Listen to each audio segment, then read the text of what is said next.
All right. Good morning, everybody. I come to you very sad today. I had the double whammy last night. My Titans lost to the Bengals on a game that we choked away. This was our year to win the Super Bowl, and we choked it away. The only people who can even understand how I'm feeling right now are Packers fans, because they also choked the season away. So I am in mourning for my Titans. And then, icing on the cake, my wife and I put an offer on a house. And we found out that somebody put in a higher offer and that we got rejected. And we really wanted that house. So I'm sad. But I'm going to take about the next 12 minutes and make this video. This is your homework for Monday. I'm making it on a Sunday afternoon. It just snowed a lot last night. It's beautiful outside. But let's talk function transformations, okay? So remember, for those of you who are new to this class, while you're watching this video, you can take notes, but your main goal to get credit is to send me an on-campus message with 2 things that you learned from this video. And please don't just do the first 2 things that you get. Like, watch the video and actually give me things that you learned. And then you can give me 1 question that you still have about the material. Like if there's 1 piece that you're still unsure of or that you want to learn more about. It's really good feedback for me and will help us. Okay? So we are talking about function transformations and function graphs, and we've learned about a lot of different ones. We learned about y equals x. We learned about y equals x squared. Looks like a parabola, goes through 0, 0. We learned about y equals x cubed. It looks kind of like a squiggly. It also goes through 0, 0. We learned about 10 parent functions that at this point I'm kind of operating on the sense that you know them. If that freaks you out, then that means you should spend a bunch more time with them because I know you can get these. They all just have little key traits like these go through the point 1, 1. And negative 1, 1, and this is the graph that has the vertical asymptote that slices right through the dotted line and the horizontal asymptote that slices right through.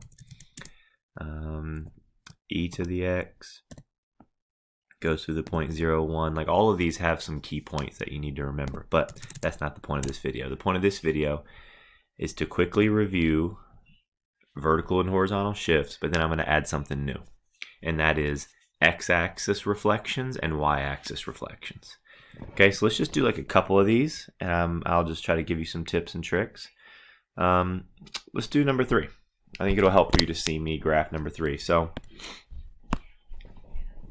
first thing to do, I created this sheet to try to make your life easier. When you look at this problem, if you're wondering how to start, the first thing is you need to write what the parent function is. The parent function is 1 over x. Okay? That's an inverse function is what we call it, but also a lot of people, including the textbook at times, calls it a reciprocal function. Okay? And then we need to put down what type of shifts happened and give it a sketch. So I see 2 shifts. I'm highlighting them. There's 1 shift and there's 1 shift. Okay?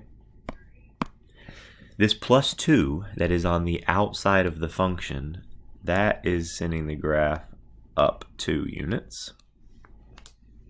And this minus 4 that is inside the function, okay, because it's kind of closer to the x there, it's underneath, that is moving it left and right. And you would think a minus 4 would move it left, but remember, it goes the opposite direction for horizontal shifts. So it actually moves right 4. So to give a sketch, we have to go over here to our graph, and what I would recommend that you do, until you get comfortable, you don't have to do this every time, but just remember what the original looks like. Okay, the original inverse has 2 asymptotes, and then it kind of looks like this. I'll save ourselves some time by not drawing it forever, but it's at 1, 1 and negative 1, 1. It looks like that. But we need to move this up 2 and right 4. So the way that you shift this type of graph is you actually move those dotted lines. You move the asymptotes. So if I'm trying to move this, what does it say? Up 2? If I'm trying to move this up 2, I should probably move my horizontal asymptote up 2. And if I'm trying to move this to the right 4, I'm going to move my asymptotes over there. Those are kind of the guiding principles for this graph. So then there's my first branch, and there's my second branch. Bada boom, bada bing. Okay.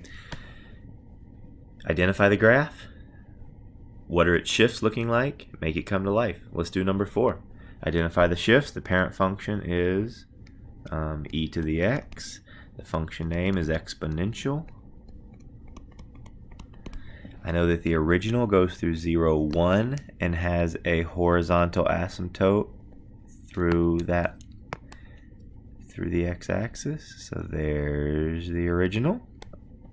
Once you have the original, you then look at your shifts, and it's moving there and there. So it has both a horizontal shift and a vertical shift. Horizontal shift is inside the function, and then this is the vertical shift, okay? So it's moving -3, that's down 3. And it's -3, which is once again to the right. So it's down 3 and right 3. So how do I make sure this works perfect? This is what's going to make your life easier. You're not guessing on how to shift this. All you're worried about shifting is this point and then the asymptote. So I'm going to erase the asymptote here because it's going to be moving down 3. So I erase it and move it asymptote down 1, 2, 3. So there's the asymptote down 3. And then this point is moving down 3 as well. 1, 2, 3, but also right 3. So I used that point. The point is always the key. Like, what was it originally? It was originally at 0, 1, but now over here it's at 3, -2. So you can see how that point has been shifted. So anytime you're making a shift, you make it off of your points. Okay. I'm not going to do another one, but like I just want you to see here is your horizontal shift. It's inside the function. Here's your vertical shift. Every function looks a little different. Like this one. Oh, this is semicircle, so that one's just kind of weird. I would save number 6 for last, or just know that it's hard to shift those. This one, okay, here's horizontal shift. It's inside with the x, and then here's your vertical shift. Number 8. Once again, horizontal shift, vertical shift. Okay, you start to kind of feel a flow for the pattern, and you can do the shifts from there. So I'd take some time and maybe even pause the video like on this screen. Try this one on your own. Pause it on this screen. Try it on your own. Pause it on this screen. Try it on your own if you want. Tomorrow, remember, is all devoted to practice. So maybe you just try one of these. But I want to show you the next piece. This is my last 3 minutes of the video here, so don't go anywhere because this is important. It is desmos.com. We haven't talked about reflections yet. Y equals, let's do the square root of x. It's a great one to demonstrate. So there it is. So far we've moved this up and down, and we've moved it left and right. But what if we wanted to flip it or reflect it? So check this out.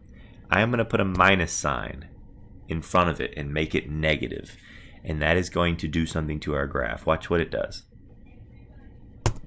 Boom. Let me do that again. Okay, here's a normal one. When we make it negative, boom. So what it does is that's an x-axis reflection. It reflected over the x-axis. Watch, if I kind of toggle it on off really quick, do you see how it's like it's reflecting? It's going from above when it's positive to below when it's negative. Okay, that is an x-axis reflection. That's how you do it with any. Like, what if we did e to the x? And if I put a negative out front, look where it goes. X-axis reflection. Let me toggle that again. You can see it's above when it's positive. It's below when it's negative. All right, x-axis reflection. Works that way for all of them. Even 1 over x. If I were to put a negative in the very front, whoa. What was on the top moved to the bottom. What was on the bottom moved to the top. It reflected over the x-axis. Reflected over the x-axis, okay? But what about if we, let's go back to square root of x.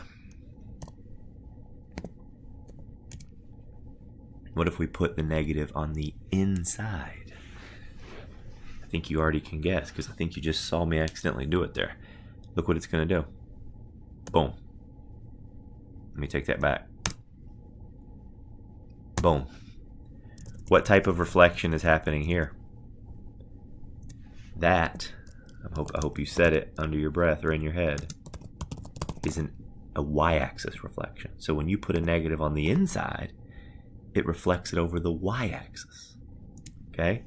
Let's try a few more of these, because seeing what I mean by inside is kind of the tricky part. E to the x.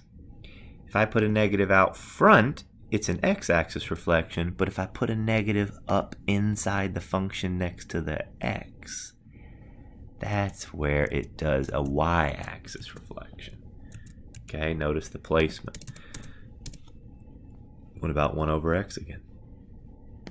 If I put a negative out front, it's an x-axis reflection. If I put it down here in front of the x, it's a y-axis reflection. And this is a funky graph because they both actually look the same. What about the OG, the one we use the most probably, this parabola? Check this out. It has perfect y-axis symmetry. So when I put a negative out front, it goes down. That works fine. X-axis reflection works great. But y-axis reflection, like if I put parentheses like this,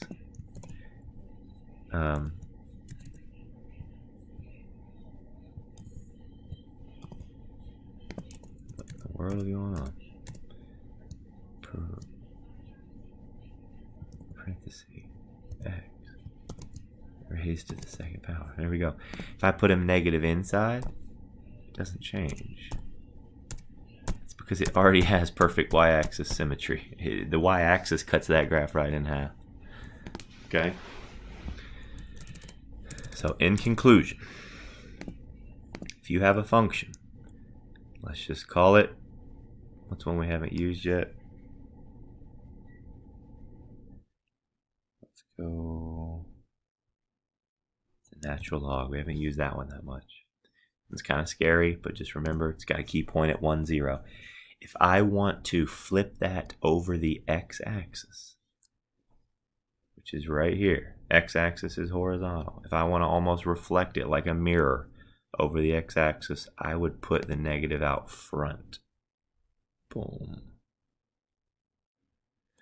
If I wanted to reflect it over the y-axis, I put the negative inside. Boom. Why did that go away? Let me see if I do that, if that's better. Yeah. Sometimes when you're doing the negative inside, you have to use parentheses, but there you go. There's the positive, there's the negative. All right. Watch this video a couple times. Pause, pull up Desmos yourself, experiment. Please learn your top 10 parent functions. You got to know them. And we'll practice all day tomorrow. Don't forget to shoot me that on-campus message, 2 things you learned and a question you still have. Take it easy.